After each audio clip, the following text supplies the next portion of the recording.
Hello. Today we are answering the question from Naomi. It says, "Hello, Pastor Prince. Thank you for constantly teaching us the word of God. We love you, sir. I love you too. Please, how can I distinguish between a false prophet and a true prophet of God?" Very powerful. I'll give you 5 ways to do that. Number 1 is by testing or trying all spirits. You see, the scripture says that, "Beloved, believe not all spirits, see, but test the spirit." It says that because false prophets have gone out into the world. So it actually tells us that false prophets have gone out into the world. And it shows us how to know the false prophets in that particular scripture, the Epistle of John, when he says that every spirit that confesses that Jesus came in the flesh, he says, is of God. And it says every spirit that does not confess that Jesus came in the flesh is not of God. And it says that is why we have the Antichrist, or the spirit of the Antichrist is in the world. You see, so the first thing is to be able to test the spirits, to try the spirits. And we don't test the spirits according to scriptures. We don't test the spirits through visions or dreams.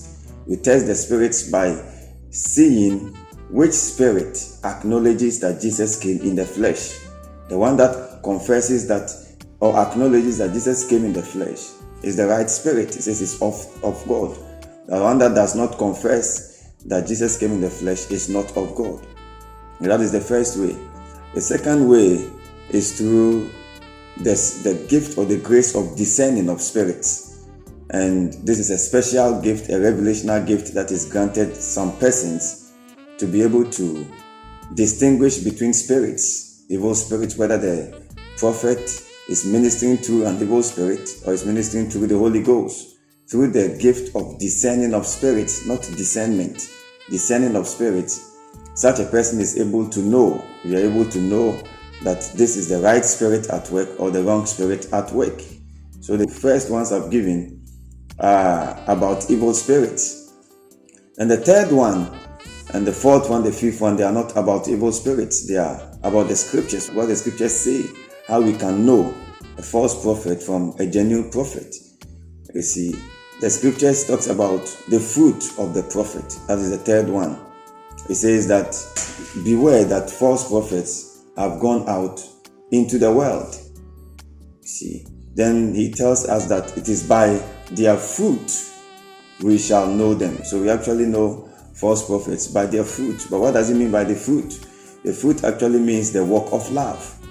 You see, when it talks about the fruit, it's talking about the work of love. The scriptures actually teaches us that if we have the gift of prophecies and all kinds of gifts, we can speak in tongues of angels and the tongues of men. It says, and we do not have love or we do not walk in love. It says it's like a tingling cymbal. That is, it's just a sound we are making.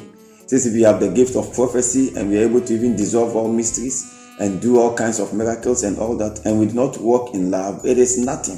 It says, I am nothing. That's what Paul said.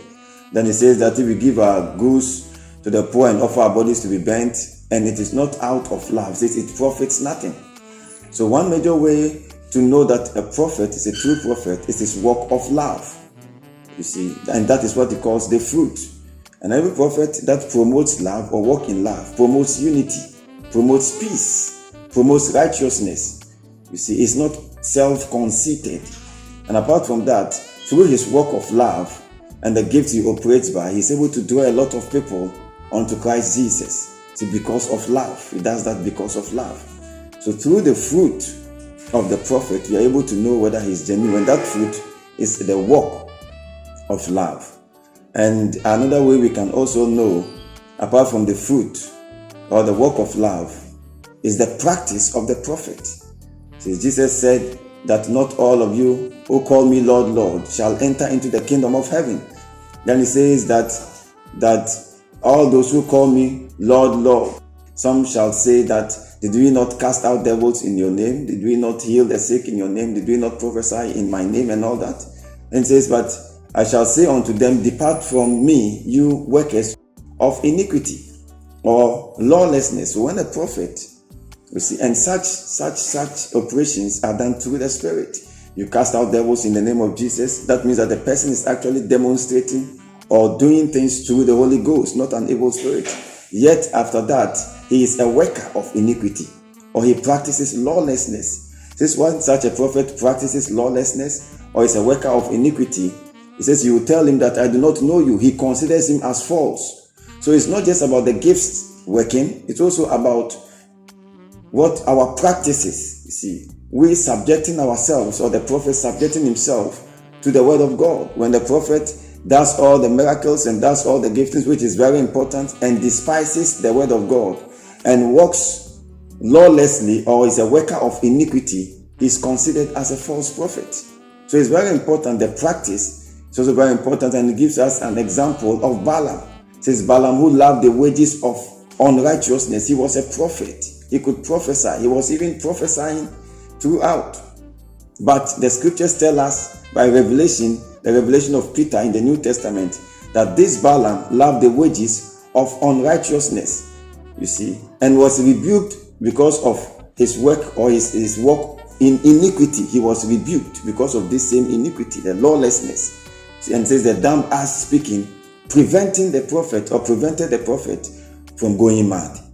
See, so it's very important that we look at the practice of the prophet also, not just the gift that is working, not the operations of the spirit that is working, no, but the practice of the prophet, the fruit of the prophet. And it's very important. And the last one is the qualification. The scriptures call the qualification of the bishop. You see, normally because he uses the qualification of a bishop, many people think that, he's just talking about bishops. But no, it talks about bishop, which actually means elders, which also actually means overseers, and which actually means all those who have been given or put in charge of the souls of men. See, they have been put in charge of the souls of men, and they would give an account of those souls to God. So they are all bishops, they are all elders, they are all in that position, and they rule over the people of God on behalf of God. You see, and they have, the scriptures tell us their qualifications. You see, what qualifies you as a prophet, what qualifies you as a bishop, what qualifies you as a teacher, and it gives us that in the epistle of Paul to Titus. So, and it tells us that a bishop must be a husband of one wife.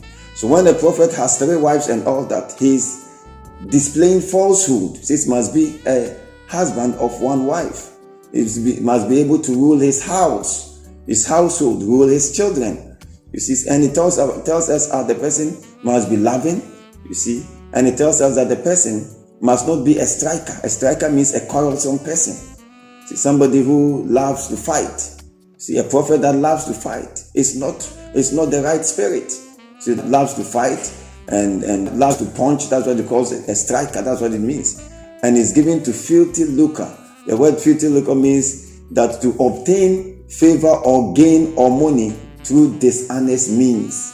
So when the prophet is obtaining favors or monies through dishonest means, he's displaying falsehood. See, and it's very important. So these are the 5 ways that you can know a true prophet from a false prophet. God bless you.